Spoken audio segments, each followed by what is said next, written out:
U.S. President Donald Trump's memorandum to executives of departments to effect the withdrawal of the United States from international organizations, conventions and treaties that are contrary to interests of the U.S. There are quite a lot, 66 to be exact, as you can see there from those graphics.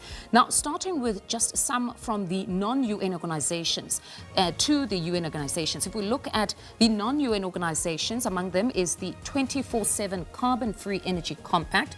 You also have the Partnership for Atlantic Cooperation, the International Institute for Democracy and Electoral Assistance, as well as the Global Counterterrorism Forum. Now, when explaining the rationale behind the withdrawal, Secretary of State Marco Rubio had stated that the Trump administration has found these institutions to be redundant in their scope, mismanaged, unnecessary, wasteful, poorly run, captured by the interests of actors advancing their own agendas contrary to the United States, or that pose a threat to the United States' sovereignty, freedoms and general prosperity.